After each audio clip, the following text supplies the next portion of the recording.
ಮೊದಲಿಗೆ ನಾವು ಬೇರೆ ಕಂಪನಿಯ ಬಡ್ಡೆ ಗುಳಿಗೆಗಳನ್ನು ಯೂಸ್ ಮಾಡ್ತಾ ಇದ್ವಿ. ಈಗ ಟೆರರಿಚ್ ಅನ್ನೋದು ಒಂದು ಹೊಸ ಪ್ರಾಡಕ್ಟು ಲಾಂಚ್ ಮಾಡಿದ್ರು. ಅದನ್ನು ನಾನು ಎಲ್ಲ ಕೇಳಿದೆ, ಅದನ್ನೆಲ್ಲ ಕ್ಯಾಟ್ಲಾಗ್ ಅವನ್ನೆಲ್ಲ ತಿಳ್ಕೊಂಡು ನಾವು ಅದರಲ್ಲಿ ಒಂದು ಸ್ವಲ್ಪ ಇದ್ರ ವಿಶೇಷತೆ ನೋಡ್ಕೊಂಡು ನಾನು ಇದನ್ನು ಯೂಸ್ ಮಾಡ್ಬೇಕನ್ನೋದು ನನಗೆ ಮನಸ್ಸಿಗೆ ಬಂತು. ಹಂಗಾಗಿ ನಾನು ಎಕರೆಗೆ 330 ಗ್ರಾಮ್ ಯೂಸ್ ಮಾಡೋದಿತ್ತಲ್ಲ, ಯಾವುದಕ್ಕಾದ್ರೂ ಅಷ್ಟೇ ದುಡ್ಡು ಕೊಡೋದು, ಇದಕ್ಕೂ ಅಷ್ಟೇ ಕೊಡ್ತೀನಲ್ಲ ಅಂತಂದು ತಿಳಿದು ನಾನು ಟೆರರಿಚ್ನೇ ಆಯ್ಕೆ ಮಾಡ್ಕೊಂಡು ಅದನ್ನು ಬೆಳೆದೆ. ಹಂಗಾಗಿ ನನಗೆ ಇಳುವರಿಯಲ್ಲಿ ವ್ಯತ್ಯಾಸ ಕಂಡಿದೆ. ಈಲ್ಡೂ ಚೆನ್ನಾಗಿ ಬಂದಿದೆ. ಒಂದು 2 ಕ್ವಿಂಟಲ್ ಇಳುವರಿ ಜಾಸ್ತಿ ಆಗುತ್ತೆ ಅಂತಂದು ನನ್ನ ಅನಿಸಿಕೆ. ಮೊದಲೇ ವರ್ಷ ನಾವೆಲ್ಲ ಹಿಂದಕ್ಕೆಲ್ಲ ಬೆಳೀತಿದ್ವಲ್ಲ, ಅವು ಚೆನ್ನಾಗಿ ವರ್ಕ್ ಮಾಡ್ತಾ ಇದ್ದಿಲ್ಲ.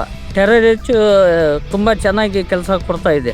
ಮತ್ತು ಇದರಿಂದ ಮಣ್ಣಿನ ಫಲವತ್ತತೆ ಒಂದು ಸ್ವಲ್ಪ ಜಾಸ್ತಿ ಆಗುತ್ತೆ, ಟಿಲ್ಲರ್ಸ್ ಜಾಸ್ತಿ ಆದವು, ಮತ್ತು ಸದೃಢವಾಗಿ ನಮ್ಗೆ ಗಿಡಗಳೆಲ್ಲ ಚೆನ್ನಾಗಿ ಬರ್ತಾಯಿತ್ತು ಗ್ರೋತಿಂಗ್. ಹಂಗಾಗಿ ಅದು ನಮ್ಗೆ ಸಫಿಷಿಯೆಂಟ್ ಅನ್ನಿಸ್ತಾ ಬಂತು. ಸೌಳು ಭೂಮಿಯಲ್ಲಿ ಇದನ್ನು ಜಾಸ್ತಿ ಯೂಸ್ ಮಾಡಿದ್ರೂ ಉಪಯೋಗ ಆಗುತ್ತೆ.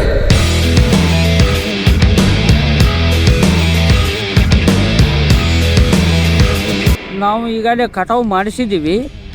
ಮಾಡಿಂದ ನಮಗೆ 2.5 ಕ್ವಿಂಟಲ್ನಷ್ಟು ನಮಗೀಗ ಕಾಟ ಆಗ್ತಾ ಇದ್ದಾವೆ. ನಮಗೆ ಇಳುವರಿದು ನೋಡ್ಕೊಂಡು 2 ಕ್ವಿಂಟಲ್ ಅಂತಂದು ಹೇಳಿದ್ದೆ ನಾನು. 2.25 ಕ್ವಿಂಟಲ್ ಸತ್ಯನೂ ನಮಗೆ ಇಳುವರಿ ಜಾಸ್ತಿ ಬರ್ತಾ ಇದೆ. ಈಗ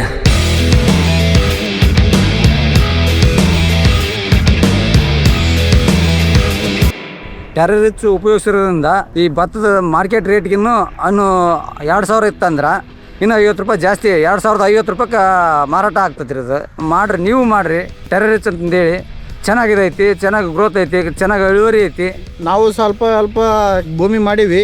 ಅವ್ರು ನಮ್ಮ ದಣಿಯರ್ದು ಚಲೋ ಬಂದಿರೋದ್ರಿಂದ ನಾವು ಇದನ್ನು ಬಳಸ್ಬೇಕಂತ ಮನವಿ ಮಾಡ್ಕೊಂತೀವಿ ನೋಡ್ರಿ.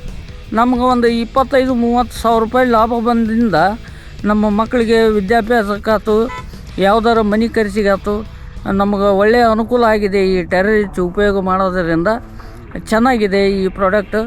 ಎಲ್ಲರೂ ಉಪಯೋಗ ಮಾಡಲಿ ಅಂತಂದು ತಮ್ಮಲ್ಲಿ ಕೇಳ್ಕೊಳ್ತೇವೆ.